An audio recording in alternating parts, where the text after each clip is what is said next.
I've never been the kind of person who just sits back and lets everything crumble around me. When I sensed something wasn't right with my wife, I didn't waste time pretending nothing was happening. I sat her down and asked straight out why she'd grown distant, why she barely spoke to me, why her hugs were few and far between, and why she seemed to pull away whenever I reached for her.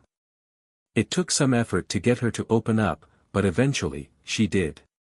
And let me tell you, what she said hit me like a ton of bricks. She told me she didn't feel like I was enough for her. That no matter what, she felt like everything rested on her shoulders, like she was the one steering the ship while I just sat back.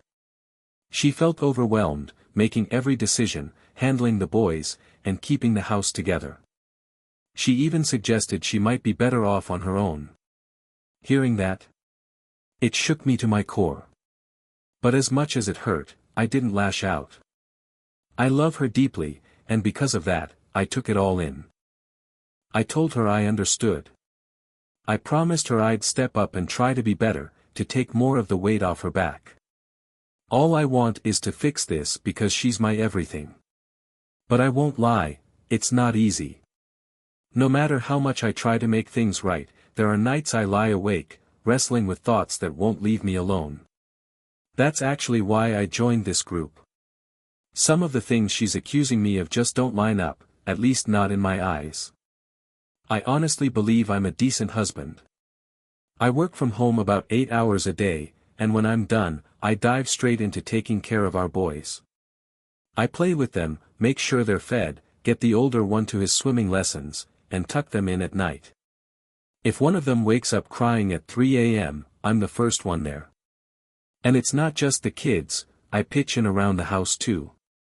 I handle dishes, groceries, some of the cleaning. But she's convinced I don't do it fast or well enough, so she often ends up taking over. On top of that, I'm the one who deals with the car and anything else that needs attention around the house. I do it all to try and ease her load because I know raising 2 little ones is exhausting. Still, I'm not the type who's always on the move. You know those people who can't sit down without immediately thinking about what else needs to get done? That's not me. My father-in-law is like that, constantly fixing, planning, or working on something. But I've got my own way of handling things, and I think that's fine too. Once the kids are asleep, my work's done, and the house feels like it's in one piece. I like to unwind, maybe catch a movie or play some video games. I've never had the itch to start my own business or build some empire. I prefer being good at the work I'm given, and I take pride in that. There's nothing wrong with it. I'm not chasing big dreams of luxury, I just want a peaceful life with my family. I'm a regular guy, people say I'm easy on the eyes, but beyond that, I just want my family to be happy and healthy. But lately, things feel off. My wife seems to have a real issue with how I go about life, even though we've had a great marriage for years. Everything came to a head last December. Since then, I've been pushing myself harder, buying extra groceries, fixing up the house, barely leaving time to sit down in the evening. I thought she'd notice, maybe even appreciate it.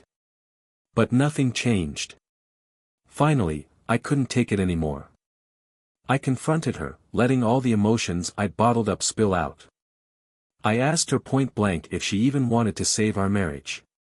Her answer: I don't know. I couldn't believe it. How could she not know? Did she really not care, or was she just too checked out to notice how frustrated I was? I pressed further, asking if she'd be willing to try marriage counseling. Again, she hit me with the same infuriating, I don't know. I felt like I was losing it. I told her straight, I can't deal with uncertainty when our whole marriage is hanging in the balance. The thought of our kids growing up with divorced parents weighed heavily on me, and I couldn't accept her unwillingness to commit. After plenty of back and forth, she finally agreed to therapy, but true to form, she left all the heavy lifting to me. I had to take it upon myself to track down a therapist and arrange everything. During one of our sessions, she dropped some hard truths that felt like a punch to the gut. She admitted that marrying me wasn't about love, it was about impressing her family and fitting into their picture-perfect vision of a happy life with beautiful kids. She said she'd been more in love with the idea of marriage than with me. And as if that wasn't painful enough, I later found out she had gone behind my back to meet with our priest to talk about our relationship. That felt like betrayal, plain and simple. But even with that hurt gnawing at me, I stuck it out and managed to find a therapist I thought could actually help us. Now, we're heading into our third session, and I wish I could say things have gotten easier, but they haven't. We've discovered that we express love in completely different ways. I crave physical affection, simple things like hugs or holding hands, while for her, love means getting things done around the house. This difference feels like a wall between us. And to top it off, since starting therapy, she hasn't so much as hugged me. No touch at all, nothing. The therapist was genuinely surprised when I mentioned we hadn't shared a bed in over 6 months. My wife explained it away by saying the kids sleep with her and there's just no room for me. The therapist didn't sugarcoat it, she told my wife point blank that it's a terrible message to send to the boys, pushing their own father out of the bedroom. She even suggested we buy a small single bed to place next to the main one. So, I did exactly that. I bought the bed, put it together, and now I sleep there. But honestly, I still feel like an outsider. She's over on the far side, the kids in between, and I'm left to lie there on the edge, like I don't belong. And her story? It keeps changing. Now she claims she's been depressed from being stuck at home with the kids every day. She says those hurtful things she told me were just the result of being emotional.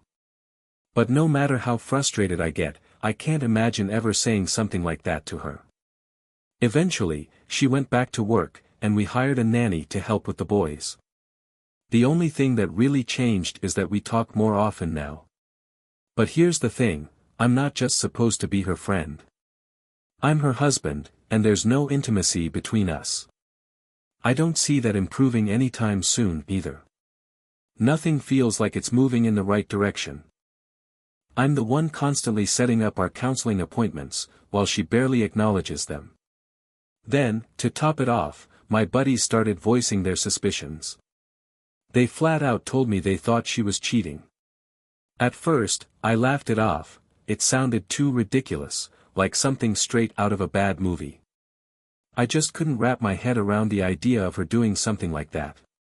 But today everything changed. I can't deny it anymore. And the crazy part? Catching her was way too easy. I didn't even use GPS or anything fancy, I just hit a voice-activated recorder in the car. 3 days, that's all it took. She used the car to drive to work, hit the gym, and sure enough, there it was. Either she called him, or he called her. I'm not sure who dialed first, but I caught both conversations. I heard every word, plain as day.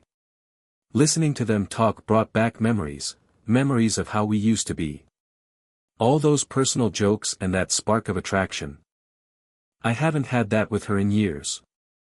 And get this, they were even making plans for a vacation together.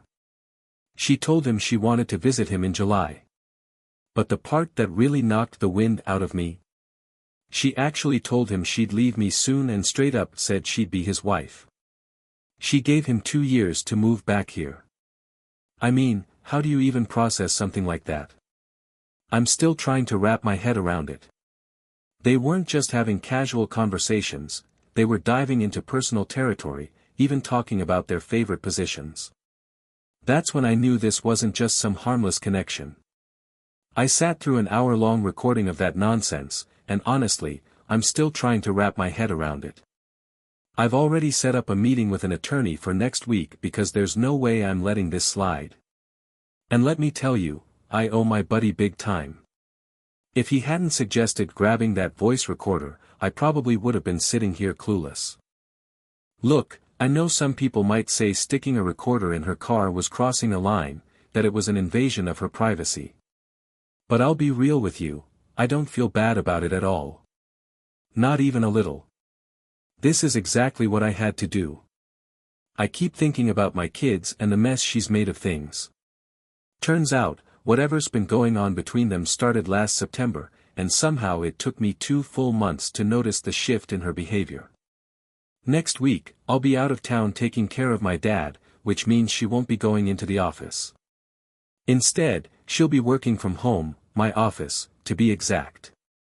And you know what that means. There's a good chance she'll be talking to him from there.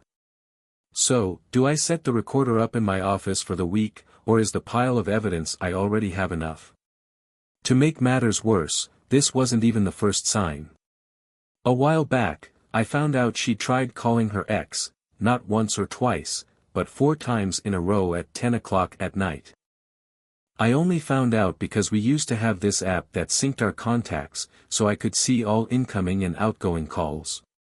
Now, tell me, why would my wife, who's never once mentioned her ex in all our years together, suddenly be blowing up his phone late at night? I couldn't let it go. It ate at me. I ended up checking her iMessages on her laptop. Sure enough, after those 4 calls went unanswered, she texted him saying, "I'm not giving up until you actually answer and communicate with me in a respectful and civilized manner." I almost couldn't believe what I was reading. When I confronted her, she flat out denied everything. But I had the app open right there, with all the proof staring her in the face. She couldn't wiggle her way out of it this time. Eventually, she admitted to calling him, claiming she was just returning a call he had made earlier. But when I asked if she sent a message afterward, she denied that part. So, I pulled up the text right in front of her, and that's when she scrambled for an excuse. She told me he'd called her drunk and started rambling, so she hung up on him. Later, she said she felt guilty and kept trying to reach him, then sent the message. According to her, he never responded. It was a strange, twisted explanation, and I couldn't shake the feeling that something was off. This all happened around the time she started pulling away from me. From her perspective, it wasn't a big deal, like it was normal not to mention any of this to me. She made it seem like it was no more significant than chatting with an old friend. But to me, contacting an ex like that is a giant red flag. I can't accept it. Our intimacy has been non-existent for the past 6 months, which, surprise surprise, lines up perfectly with when those calls took place. Here's the kicker, I've got hard proof now that everything she's been telling people isn't the whole truth. But she doesn't know I'm aware of any of it. Her family and friends. They're just as in the dark. They all think we're just going through a rough patch. She comes from a big Catholic family, 3 sisters, and she's at church every Sunday without fail. We live in a small town, population around 177,000, and we've been building this new house together, though it's still unfinished. What I found out recently was the final gut punch. She's planning to ask me to move out soon. She wants time alone, so she says. The real kicker. Within the next 2 years, her old boyfriend is planning to move here and live with her and our 2 boys in our house. She's convinced people will understand. She thinks no one will question it because, according to her, the boys need a father figure around. Turns out, her new boyfriend isn't new at all, he's actually her first love. They were together for 5 years before she and I ever crossed paths. We've been married for 9 years now, but even though he lives overseas, he's been visiting the country pretty regularly. I'm not about to let her play me for a fool. I've already taken the first steps, hired an attorney and set up a meeting.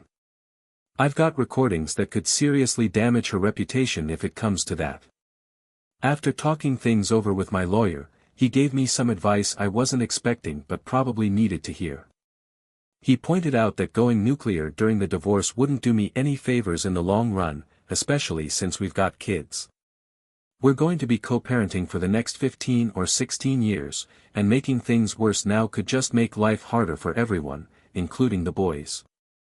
I respect her family, and I really don't want to drag them into this mess as witnesses. Winning custody isn't even an option. The kids are still too young, and they need to stay with her in the small town about an hour outside the capital. Plus, I can't sell the house. They need a stable place to live, and right now, there aren't any other alternatives. The place they're currently staying in belongs to her father, but it's just a temporary solution. As much as it stings, that's just how things work here in the Czech Republic. After that call, the lawyer sent her the divorce papers. They're set to be delivered right after Easter. Yesterday, I took the day off to stay home with our 1-year-old while she headed to work in the city. My brother came over and helped me pack up all my stuff from the apartment and load it into his car. As if the day wasn't chaotic enough, the postman showed up with the divorce papers, or technically, an invitation to mediation. Apparently, the goal is to keep things civil and split everything without too much of a fight. The papers even mentioned her relationship with this other guy, listing his full name as the reason for the divorce. I guess that'll make things easier when it comes to child support and dividing assets. At least the evidence I've collected might give me some leverage. When she came home, I didn't wait around. I laid it all out and told her I knew everything. I showed her the proof, told her exactly how much her betrayal hurt, and made it clear she needed to contact my lawyer. Then I handed her the papers and walked out, to visit her parents, of all people. She immediately started trying to deny it, asking what I knew and how I found out. But there was no way around it this time. Her parents? They were stunned. But they believed me, and that's all that mattered. I followed my attorney's advice and recorded the whole conversation, just in case. I started by asking her folks if they thought I'd been a good husband and father. They didn't hesitate, they said yes. That alone means she won't be able to use them as witnesses against me in court. Like I said, they believed me, and I could tell they understood just how much damage she had caused. I thanked them for hearing me out and left for the city. On the way, I called a friend and let him spread the word among her circle. Not long after, I got a call from my brother-in-law. Apparently, she finally admitted to cheating, with the guy I already knew about. Of course, she conveniently left out any mention of how deep things really went. Classic. My brother-in-law didn't stop there. He told me pretty much everyone was on my side, and that she'd managed to ruin the family all on her own. Then he tried to cheer me up in the strangest way. He told me things could still be fixed. Why? Because he had cheated on his wife once, and she forgave him. Now they're living happily ever after. Can you believe that? Like somehow his story was supposed to make me feel better about the mess I'm dealing with. Unreal. And just when I thought the circus couldn't get any more ridiculous, her father calls me. He goes off, ranting about how everything is her fault, how she's completely oblivious to the destruction she's caused. He made it crystal clear that the affair partner wouldn't be stepping foot in his house ever again and that he was cutting off any financial support to his daughter. He even tried calling the guy, but, big surprise, no answer. Then, in the most baffling twist, he tells me he still thinks this can somehow be salvaged. Oh, but it doesn't stop there. Her sister shoots me a text saying she's 100% on my side. But guess what? She also believes we can patch things up. Look, I appreciate the solidarity, but seriously, what are they even talking about? Are they all living in some fantasy land? It's absurd. They really think this can just be smoothed over like it's nothing. The whole thing is maddening. I know, without a doubt, that this relationship is done. There's no coming back from this, and I'm standing firm on that. What does worry me, though, is the possibility that people might not believe I have solid proof. I keep wondering if they'll think I'm leaving her over something trivial, that my reasons won't seem serious enough. They haven't heard the full scope of what I've got, just vague mentions of a recording. They don't know the actual content. Let me spell it out. I've got recordings of her saying things like, "Make sure you last longer than 3 seconds when I visit you in Brussels. I'm curious if your dad's Johnson is as big as yours. I'll go ask that woman how long your brother's Johnson is, and I'll make sure she knows how big yours is. I love you so much. I'm finally leaving my husband." It's about time. Do me a favor, record yourself and send me a video. I want to see what I'm missing. And if that wasn't enough, she's telling him she's giving him 2 years to move back here. Like she's just handing him a timeline to slot into our lives. So yeah, I've got more than enough to back up my decision. As expected, my friends were right, she's circling back. After her family chewed her out, the flood of apologetic texts started rolling in. She's suddenly full of regret, saying she had no idea what she was doing, that she can't bear the thought of life without me. Now she's going on about how she's eagerly awaiting my return so we can get back to raising the kids together. But to me, it's just noise. Meaningless words. My lawyer has already drafted up the divorce terms I asked for, and now we're just waiting for her response. In the meantime, my mother-in-law has been spamming me with Christian links about forgiveness. According to her, my wife must have been possessed by some kind of evil spirit. And to top it all off, her sister turned on me out of nowhere, accusing me of ruining the marriage because I'm being selfish. Now my wife's all tears and regret, wishing she could hit rewind and undo everything. Somehow, I'm suddenly the villain, the one tearing the family apart just because I won't pretend this never happened. I could see this shift coming, but it still stings. For a brief moment today, I actually felt guilty, like maybe this was all on me. They're good at that. They know exactly how to pull at my emotions. But you know what? I'm not letting it sway me. It's tough, but the divorce is moving forward. Period. In the Czech Republic, the kids are young enough that they'll stay with their mom after the divorce. I won't get full custody. They'll be living in that small town an hour away, going to their kindergarten and nursery. A 50-50 split isn't realistic. I'll be the dad who gets them every other weekend, with a little extra time here and there. It's painful, but that's just how it is. Lately, I've been entertaining this insane idea: what if I did suggest terms to get back together? Not because I still love her, that ship has sailed. But maybe, for the sake of the kids, I could work out some kind of arrangement. It wouldn't be a real marriage, just a partnership. Separate finances, clear boundaries. She'd have to move to the city, and I'd insist on tracking her car and checking her phone every day.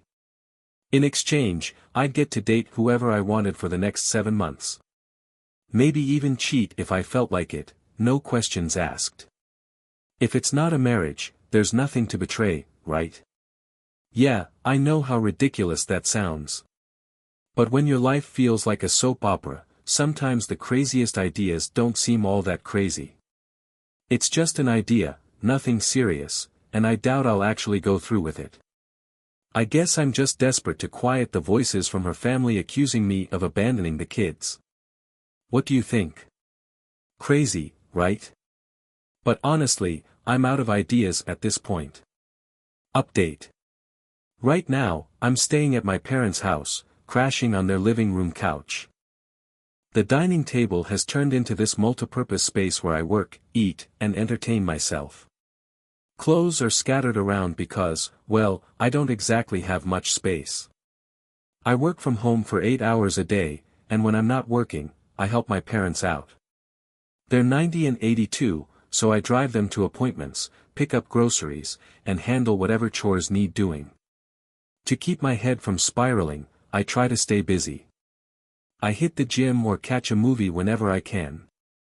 I see the kids every weekend, my ex drops them off, and I drive them back at the end of the visit.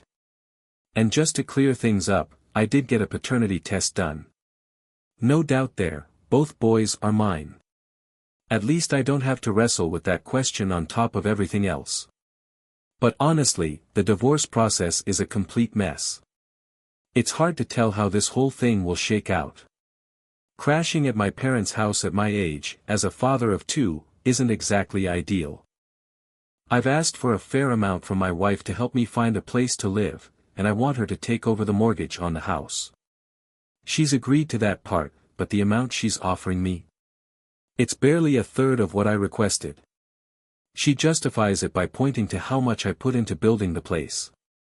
It's frustrating because I didn't cause this situation, I'm not the one who messed everything up. But still, I need a roof over my head, and a third of that money isn't enough to buy even a modest flat. Our lawyers keep going back and forth, and honestly, it's exhausting. She's lowballing me because she wants to keep the house, but I found out she might not even have the option. If things don't go her way, she could be forced to sell it. Honestly, she should have sold it from the start. Managing a mortgage and paying me at the same time? I don't see how she's going to juggle that. As for child support, she's asking for way more than seems reasonable. That's still up in the air, too. On top of it all, she expects me to pick up the boys from the small town and drive them back every weekend. I think that's backwards. She should bring them to me, and I'll handle the return trip. This is her mess, yet she's ready to fight over every little detail. It's infuriating. Now, she's trying to convince me she's sorry for what she did. She claims it's over with the affair partner, says she even went to an exorcist, confessed everything to her priest, and left it all in God's hands. I couldn't help but laugh. I told her I don't care what her priest thinks, she should be confessing to me. I gave her a chance to come clean, to tell me how many times she'd been intimate with him. She denied any physical contact. So, I brought up that party she had with her work friends back in November. I asked why she booked an Airbnb instead of crashing at a friend's place. She just froze, like I'd caught her completely off guard. Then she asked why I was torturing myself by digging all this up. I told her plain and simple, if she really felt sorry, she wouldn't still be lying to me 2 months after I walked out.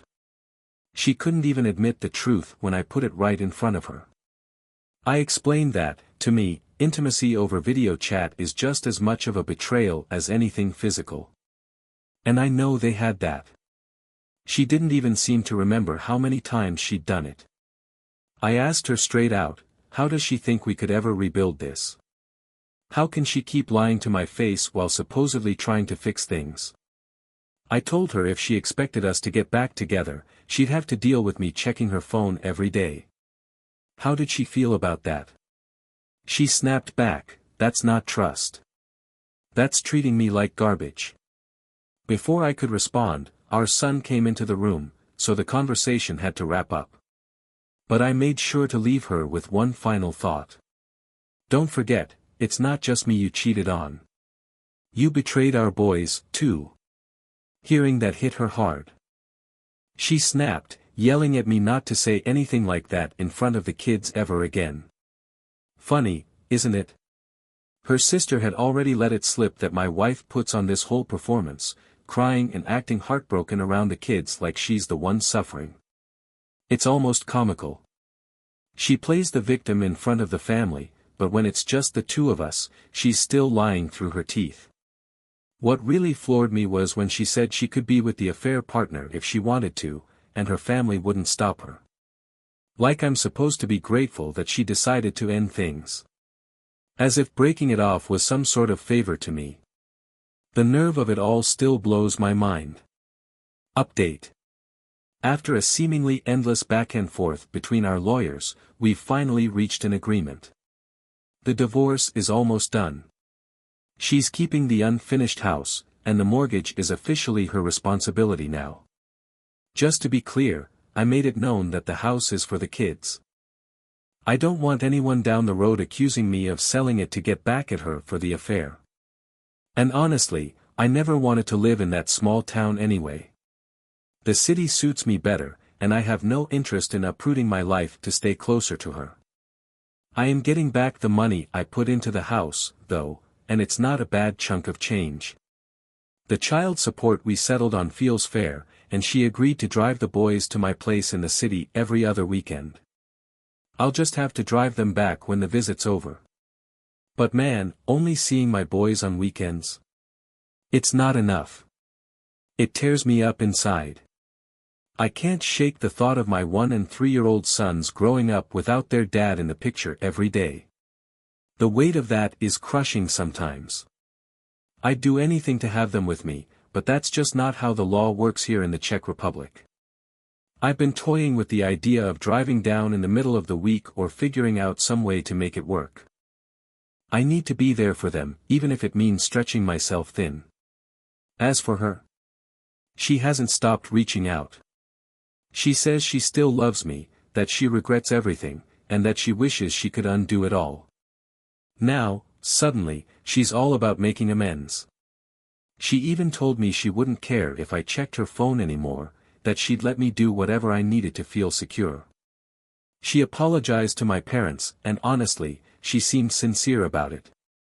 She's bending over backward now, saying she'll do whatever it takes to fix things. But here's the kicker, you won't believe what I found out about her affair partner. According to some mutual friends, the guy dumped her. Yeah, apparently, he's got a whole family of his own in Brussels. A wife, a kid, the works. He wasn't about to risk blowing up his life over this mess. Turns out, she was just another piece in his game. He played her, plain and simple. I'm moving forward with my life. I'm not letting her toxic choices weigh me down anymore. The divorce is happening, and there's no second guessing it. Good riddance to cheaters. I've got better things ahead, and I'm ready to focus on that. Life's too short to waste on someone who didn't value what we had. I'm done looking back. It's time for a clean slate, and I'm stepping into it with open arms.